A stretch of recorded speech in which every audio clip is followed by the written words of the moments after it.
But first of all, he's going to have to get his shoes a little bit muddy as he hops into the puddles in the center of Cauldron as game one kicks off between him and MarineLorD. Spawning in on the right side, it is going to be VortiX playing as the Mongols in blue with what is one of the most spectacular Mongol spawns I have seen so far. Beautiful town center spot right in between the gold and the wood. And the Ovu is at the back at a very safe location as well. This is a 10 out of 10 spawn over here for VortiX. I've seen better. Admittedly, I had to custom code the map, so I got my stone, gold, and wood all next to my TC, but I've seen better. The D is actually pretty far out, though. Like, that's one thing that I'd be concerned about if it doesn't get a lot of sheep, because something you do want to do is play out towards those. Cool thing about this matchup is, like, the HRE don't really aggress you. So I think, actually, if VortiX wants to optimize his game here, he should play for the deer stack. It's such a big play for Mongols, and if you recall, something that's only really been happening a lot in the last 2 weeks is Mongols are more frequently playing pocket economies. And that's a great way to upgrade Mongols from what they used to be for a long time. It's the evolution of the game. The Mongols, they like that very condensed eco that they had with the pastures, but then you have to realize that the pastures are a big investment early on. It's not something that's impossible to afford, but it's going to slow down your aggression. And you can have much more streamlined builds if you skip going for those pastures a little bit more. The same way that you would skip the farm transitions with most other civilizations. And ultimately, that can make your aggression a lot more effective, or it can make your transition to, let's say, a Castle Age timing much more effective. Exactly, that's the thing, right? It either allows you to optimize for aggression or optimize for your castle timing. Both are critical elements in the Mongol gameplay, and I think that's just some people clocked on. Like, you know, I think maybe in some people's minds, they thought it was a bit too risky because they didn't want to build outposts, and also they didn't want to get wheelbarrow because you have Yam.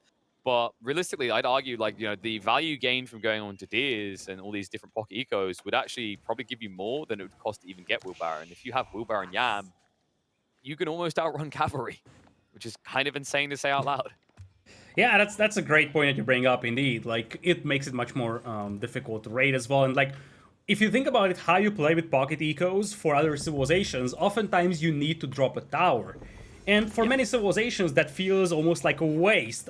We're going to talk about that Meinwerk pass in a second, but for the Mongols, you don't even waste your towers. So if you go for pocket eco, you drop a defensive tower, it's still going to benefit you in the long run. But back we go to the Meinwerk Palace topic out there. You expect a tower rush from the Mongols in many cases. It's a little bit delayed here by VortiX. Response from MarineLorD is a Meinwerk Palace at a placement which is, by the way, perfect for Aachen Chapel. Like Core has highlighted to us that would have been an 11 out of 10 Aachen Chapel. Gold, town center, berries, and the forest included as well. So the perfect spot for Aachen Chapel is now taken by the ugly Meinwerk Palace. Beastie's losing hair right now. You know, I actually kind of wish that either the Meinwerk Palace was a tier 3 or the... Okay, maybe not Regnant's tier 2, but Meinwerk got changed and was made tier 3. If for nothing else, simply so that when we talked about emergency repairs and people asked why I build it, I could say because mine works. I'm going to see myself out. All right, there we go. I'm exhausting the dad jokes for the weekend here, aren't I? I mean, you know that I love my own dad jokes, so the thing is that you can't burn me out with dad jokes. I'm a big supporter of those, so, like, bring them on. Burn out the viewers. But, like, it's quite interesting, though, because I've seen some players that situationally like this, but the reasoning is usually for feudal aggression. I don't know if he's thinking feudal aggression against the Mongols, though. I'd love to see it. I've been a very fervent believer for a long time in the fact that the HRE are actually very capable of outpacing most civs in feudal because they are so efficient early on. And now MarineLorD is dropping an archer range over here. He's doing every single thing that HRE players never do. Go for archers, go for the Meinwerk Palace. And honestly, I think the Meinwerk Palace... Sorry, go ahead. Yeah, I mean, the Meinwerk Palace actually pays off a lot better if you play archers than it is in case you play infantry. And that is the reason why he wanted to go for siege engineer. What? So he read... Did you click it, Core? Because if you click them, you troll, you clicked it. You filthy clicker. Switch between the two players' perspectives. You'll get it back. Okay, there it is. Okay, I got shocked for a moment. I was like, okay, I understand the concept now. He's expecting a tower rush. He wants to respond to that with the siege engineering. But then it disappeared, and I was like, what's going on? Hacker report. No, I'll tell you what it is. Core is an HRE spammer, and he doesn't believe in the Meinwerk pass because he's Beastie's little brother.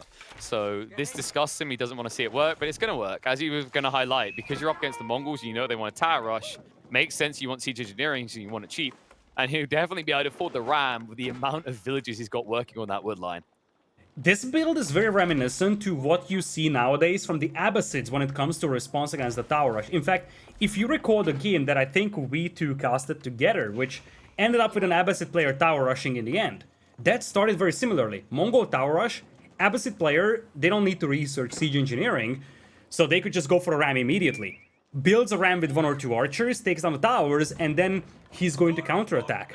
And the concept here is very similar here for MarineLorD. One thing to note, though, is that unlike the HR eco in most cases, this time around, his eco is not a juggernaut because it doesn't have the power of the Aachen Chapel.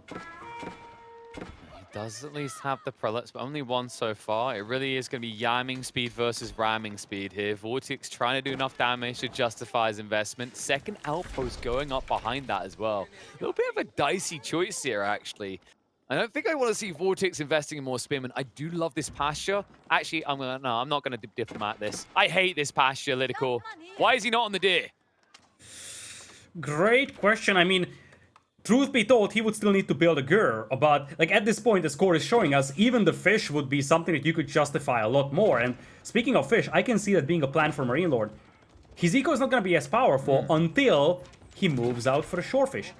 He probably is planning to take down the towers, and then using that momentum, go for the shorefish and compensate for the fact that his early game eco wasn't so spectacular. MarineLorD, probably beyond right there. Switches into the ram to avoid the fire. Most people don't want to do it because you have to, like, if you remember, like, one annoying thing when it comes to garrisoning a ram and getting out is you have to click the ground. You can't just press the button because apparently we don't have the technology back in the feudal age. But it's why we don't see people doing these tricks. I've heard many people kind of give the feedback or criticism, why doesn't this player just garrison the ram to dodge the attack? Because it's annoying. It's so cumbersome to get your units in and out of this object. But MarineLorD is willing to commit to it because it allows him to be optimal getting rid of these outposts. Indeed, and as you said, this was a nice response from him and cleans up all the towers from VortiX. Now, VortiX is going for the standard textbook build of the Mongols here. Once the tower rush is done, you're trying to progress to Castle Age, and this is where I could really see MarineLorD moving out for the shorefish. Because at this point, you don't expect VortiX to have a tremendous amount of army, and you could easily get yourself a really nice amount of food and just work your way towards Castle Age and hit a comparable Castle Age timing to the Mongol player. And he's still only playing with 1 prelate. I was curious if he's going to go for a TC play, because this type of build does lend itself to then prolonging feudal and going for a secondary TC, which would work towards your pond idea, right? You drop the TC there. It's not easily breachable for the Mongols because of emergency repairs, and then you boom your eco so that when you arrive in castle, you could even think Burgrave to rush your opponent. Yeah, that's a great point. I totally forgot about the possibility of going for a second TC here, but that would be brutal. We have seen, even before Road to Wololo starting, people experimenting with the second TC builds of the HRE because you can be a lot more ballsy with it. You can move out and you have emergency repairs to save it in case there's a lot of aggression coming its way. And you could have really justified going for a second TC here in the middle pond. I guess the reason why MarineLorD decided not to do it is because he just wants to nail a comparable Castle Age time. Here you see he's rushing Castle as much as VortiX is doing that. He might even beat him to Castle Age, which is... He will. Yeah. Like that's a shockingly good macro here for MarineLorD being able to beat the opponent here to Castle. Okay, so VortiX will just pump it up a little bit sooner, but they're pretty much going to be neck and neck in this. Regnit's being built up. And remember that VortiX, one key issue here, he only has 2 horsemen, so he has no mid-map aggression to block relic gathering right now unless he goes and builds outposts. There's a siege tower. Wait, MarineLorD. Wait a second. Wait. I think I know what he wants to do, and it's big brain. I think MarineLorD may have found that you can garrison prelates into siege towers. I don't know for certain, but that could be a genius move. Let's go! Okay. Dude. If we switch, we can. If we switch the perspective of HRE, yeah, is the prelate? What now, stupid scout? Hey, okay. You know don't judge me on this one, but when I was 7 years old, I played Age of Empires 2 the same way. I imagine Yeah, but that look I at the was. health on it. No, I garrisoned myself into a ram and pretended that I was, you know, a passenger on public transport. This is what MarineLorD is playing right now. And Mate, just like, if you and your ram were on public transport right now, he's in like a cardboard box. That did not last long at all. All right, back to the drawing board of that one. I mean, show me any kind of vehicle from public transport that lasts long enough when there are multiple torches being thrown at it that are actually lit. I mean, I live in England. Do you know how many drunken a-holes hop on the tubes late at night in London and somehow don't burn the place down? Come on, you're going to have to try hard in this. I mean, I You know can why easily you've tell done it, you live in Lidakor? England just by calling it a tube instead of a subway. There you go. You know, like, it's a go cool deal on this. I don't think that's the noob tube solution to winning this. Let's put that one on ice at the moment, Lidakor. I'll give you the real like theory crafting behind why MarineLorD done that. See, MarineLorD has been grinding very hard, and clearly he's died to wolves a lot. Wolves don't attack siege towers. True, or maybe he didn't expect the horsemen to be there. The idea was genius. The results somewhat under. Wait, you can do it with a ram? Then why even bother with a siege tower? That's what I mean. Like, that's what I was saying. Like, yeah, that's what I was saying. It was basically a cardboard box versus actually getting on the bus. Look at this. The siege tower is like half the HP. I mean, it looks cooler. Dude. I mean, so like, I get that games had their meme units. So, for example, like with Apex Legends, they had this gun called the Mozambique, which was terrible for ages before it got like tweaked. But like, we aren't even like haha meme funny now with Siege Tower. The only reason you build a Siege Tower is to tilt your opponent, just to BM them. Core can attest to this right now. He's had it done to him. All it does is makes him spiteful and bitter and build all of his landmarks in different corners. Like, it doesn't do anything productive to the game. I mean, truth be told, if we had Arena in the tournament map pool, you would see a lot of Siege Tower gameplay, but you would also see a lot of people complaining about the map itself. So, like, you know, it's just the non-understood genius of the Siege Tower right now. It's just, we haven't had the maps that Siege Towers are good on. This is how you gotta approach this. Always look at the positives. It's not Siege Towers being bad. It's just the fact that you haven't found the map that they're useful on yet. I hear what you're saying, Lidakor. So what we need is someone to go create a map where you start with a stone wall around your base, and then we'll get siege towers. Nice. We have that. We have Arena. It's just the fact that no one wants to play it, Sag.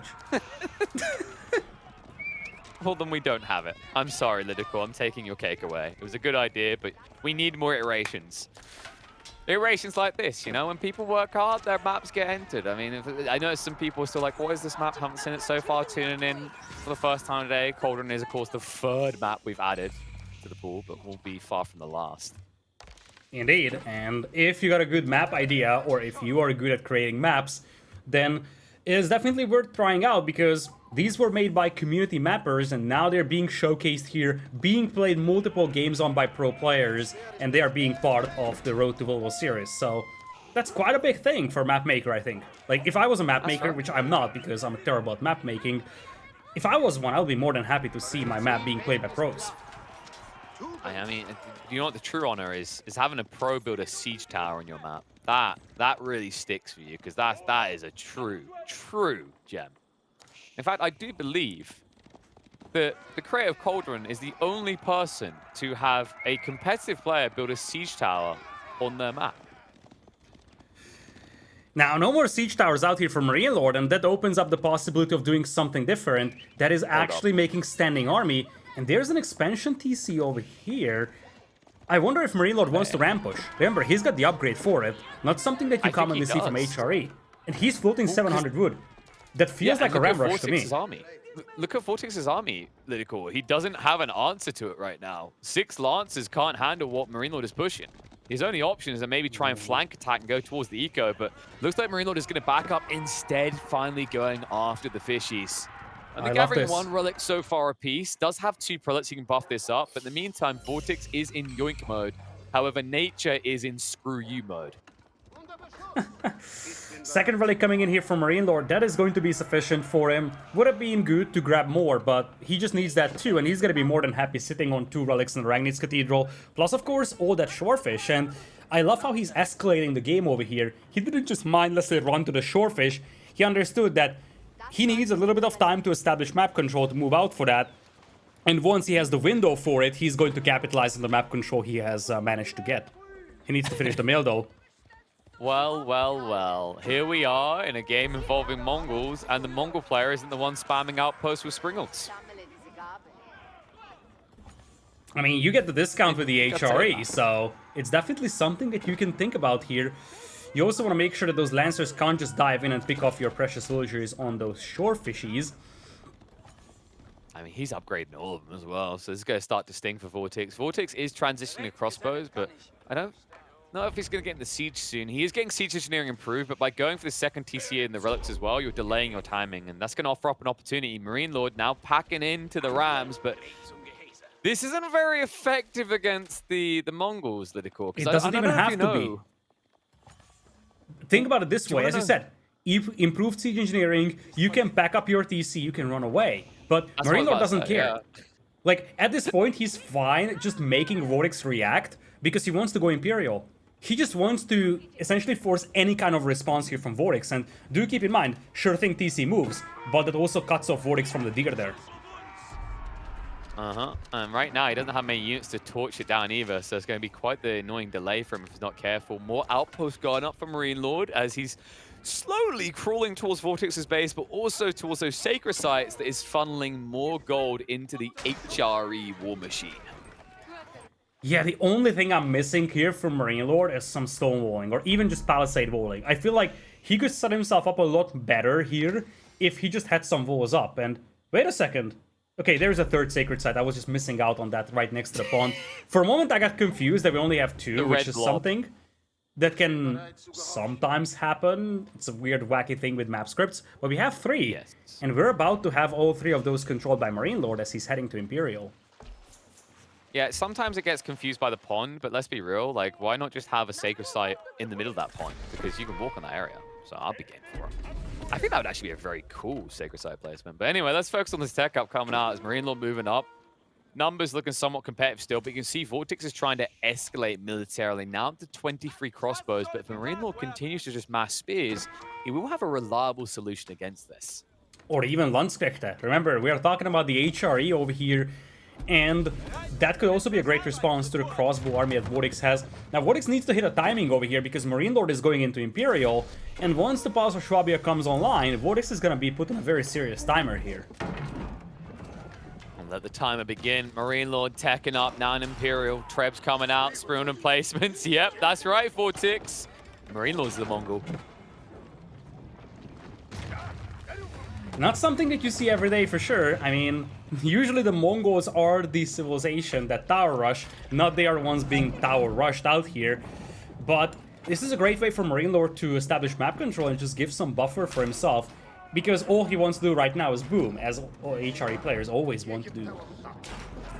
Funnily enough, MarineLorD could just blueprint this in and emerge to repair it, but he's going to be honorable about it. Or he just can't be asked to build that many houses. He's probably can't be asked to build that many houses. I don't blame him. Yeah, it's probably not even worth it. Like, as you said, emergency repairs is something that you're reserving for more precious structures. So even if you had it available here, you probably don't want to save that tower. It's gonna get taken down eventually by the trebuchets anyway. He's piling up some stone. Ooh, is he thinking keep? He definitely wants repairs. I think that's the intention. I would love to see a keep close to the central pond. Maybe even with the town center backing it up for emergency repairs being available right next to it. Big boy Bombard's here to play. 10 tower range versus the 13. If VortiX doesn't pay attention, he could instantly end up losing that trebuchet. Yeah, no reaction so far, and no Springolds. That's the bigger thing, not a single Springold from VortiX. Yeah, and now the Mangonel's wheeling in. Like, Bombard's could target it here, but he's backing up. He's showing some respect. The dive's going to start coming out. Spearman going to be forced to engage. Mango hit once. One more, and it goes down. Spearman now pushing up against his crossbow archer backline being targeted by the Mangonel, but not enough damage done. Khan, GG, he's dead. VortiX keeps on diving through, though. These crossbowmen are going to be sacrificed to try and get rid of that Bombard, but their damage is so negligible. Yeah, they're trying to dive deep over here, but everything that MarineLorD is losing over here is not a big deal for him, because he just wants to buy himself time. VortiX has to commit all his army over here, fighting under Springald towers, still yet to destroy that Bombard. He managed to clean up all the crossbows, but you see Bombard being pulled back, closer and closer to the villagers that can repair this. And one has to wonder if VortiX is even going to get that Bombard for all the work that he has done here. It's like, come over yeah, he's gonna get it. Come and kill me, come on. Is it going to be worth it, though? I mean, this Bombard has sniped out several units by its lonesome. And Mangonel's coming out. Ooh, this could be juicy. I don't think VortiX is expecting that. This could be an unexpected volley out there. Crossbows backing up now. MarineLorD goes to the ground primary attack could shot. work. Nice hit there. Few going down. Needs to back away. VortiX trying to stick right on top of it so it can't get a shot out. Nice maneuver there. Will optimize the remaining crossbows, and MarineLorD a little bit too gluttonous with his lack of troops being pushed out to the front line. Yeah, crossbows were able to close the distance out there, so there was only a single volley coming out of that Mangano, and the trade wasn't very effective. In the meantime, it looks like we do have some idle time issues on one of the town centers from VortiX, so his eco-escalation is not as fast as it could possibly be, but he's still ahead when it comes to villager count compared to MarineLorD. But MarineLorD, that's the reason why he hasn't been pushing units so far. He's going for the Horseman switch, and this is, funnily enough, this is where that Meinwerk Palace really comes into play. Makes it much easier for you to grab those upgrades.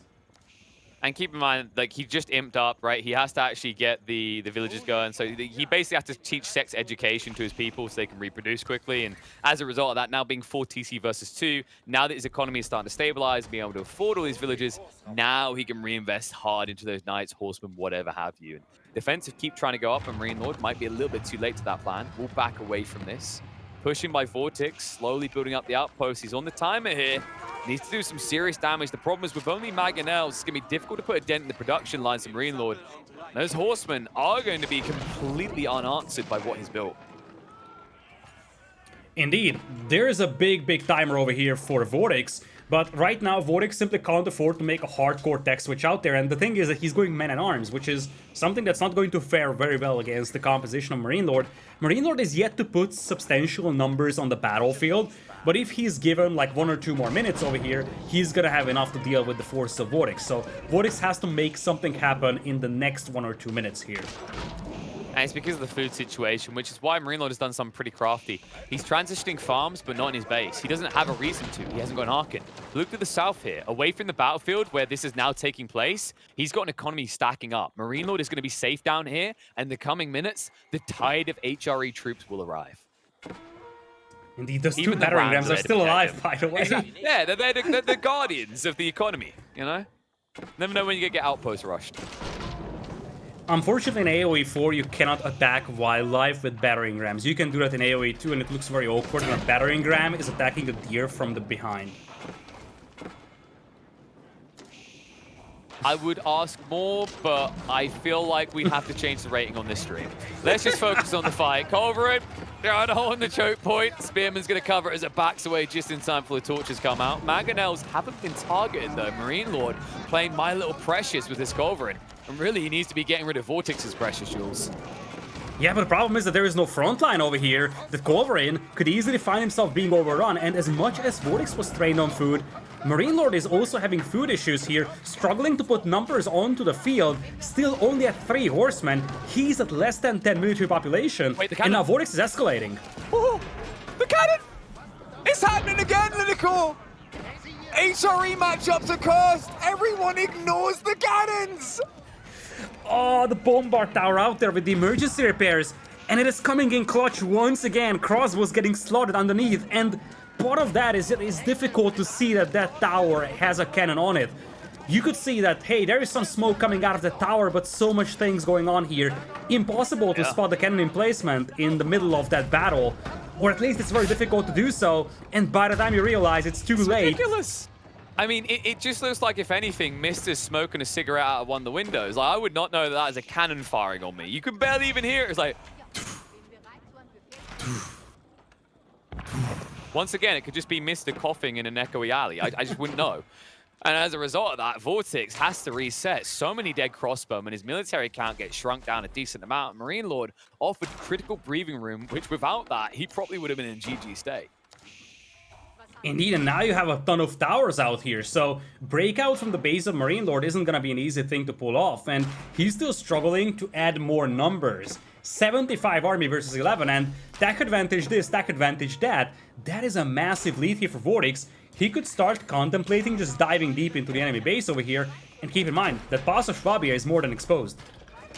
And he's lacking space to build more production, lacking space to sneak villages out into new safe areas to establish farms. So like while he did get those farms on the south side, it's limited production. It's going to be capped. And that means the troops he can build is finite. And that's why he's now switching into Langsneck. Langsneck that could be saving grace, but difficult when VortiX has reached unlimited tower status with the outpost line that never ends. Indeed, it's an outpost line that never ends. Bombard now setting up over here for MarineLorD, who, by the way, is still lacking some of those blacksmith upgrades over here, despite them costing wood and gold only, something that he has plenty of, and despite even coming out at a discount phase. But here come the Landsknecht there. Uh-oh. The cannons are the bigger problem right now. VortiX is getting a little bit ambitious here. He can't fight these choke points because it just clusters him up to be struck down by the bowling balls out of these towers. And the battering rams are joining the fun. You know, fun is about to begin when you have battering rams fighting at the 26-minute mark. Nice defense by MarineLorD. You know what? I think MarineLorD should really think about those siege towers again. Maybe they'd be good damage absorbers to get the Langsneck in, like a little Trojan horse moment. Maybe VortiX is like, what's this idiot doing? All of a sudden he destroys it, and all the Langsneck is like, surprise! I really want to see a siege tower work. I need it at this point. I don't think you're going to see one in this game anymore. I think we're past the point of that. It's been 8 months, and we've never seen them work once. Like, I need it. Please? Maybe the next game. You gotta be positive, you know. It's when you just walk in the desert and you're looking for the oasis, and it's gonna be in the after the next hill for sure, right? Right? No, this is like me looking for flying pigs, and then like the only time a siege tower works, it's like flying pigs in a technicality. Like, yeah, I catapulted that pig; it was flying. I was like, if I do see a siege tower work, I feel like it's not gonna be because of the siege tower. I'm just gonna be real with this here. Little CG is never useful. Maybe an AoE 5. Maybe. I feel like we will have to wait a little bit for that. But one thing we did not have to wait for is MarineLorD breaking out of his base now. He's got the artillery set up, 4 culverins, 1 bombard, cleaning up the towers. VortiX, he needs Imperial, and he's about to get it in a matter of seconds. He's on the way to Imperial with the white Stupa. Apparently stopped constructing a landmark for a brief moment. But he needs Imperial now. He can't delay it any further because MarineLorD, now he's reaching that critical point where the technology advantage is now becoming very obvious. It's also the culverin issue. Like VortiX, even when he completes the tech up, takes a little bit of time to get the research together for improved shutter triggers. He does have the stone to start doing it straight away. He needs to wield blacksmith in location. Otherwise, his springwheels can't answer this. The culverins are becoming an escalating factor in this game, and MarineLorD now creeping out with the keeps. Now that he's stabilizing, think about this. He was able to hold you back while his economy is crippled. Now, the beast is going to be unleashed. It's possible. Castle now coming up over here, securing a key northern gold mine over here. Is that a second keep even being placed by MarineLorD? No, it's a TC for emergency repairs. That's going to be a nice one to have. Yes, it's definitely not for the villager reboom. I think he's safe in that department at this stage. I find, yeah, I mean, unless you want to start a peasant rebellion. Yeah, at one point you're gonna have to start thinking about using those villagers as actual combatants because you can replace them so easily. Elite army tactics missing though. That's a big miss out here. Unless he wants to go very heavy on the cavalry department, and it looks like that's gonna be the case. He's going biology, and he has a substantial amount of horsemen out here, so he has no desire to switch back into infantry at any given moment now. He wants to go full cavalry for a long time. A nice guard point here, horsemen on the flank, because he's a bit paranoid. We have to remember, MarineLorD, a lot of his farmlands that have been built right now are on the south side. So he always has to keep an eyeball down here, or he could be raided in that area. Luckily for MarineLorD, VortiX is not building raiders. Building slow boys. The spears and the crossbows, the siege as well. Everything about his strategy so far has been this idea of just stationing himself on the edge of the base and working his way through. Yeah, the problem is that Mongols can't just wall their base to prevent the raids coming in from MarineLorD, and while you could work towards towers, it's not like VortiX has a ton of those. You see, he's just not building those up yet to add meaningful weapon emplacements on those. Most of the towers will be gotten rid of before bombard cannons coming in on those towers anyways. He's not even getting cannons.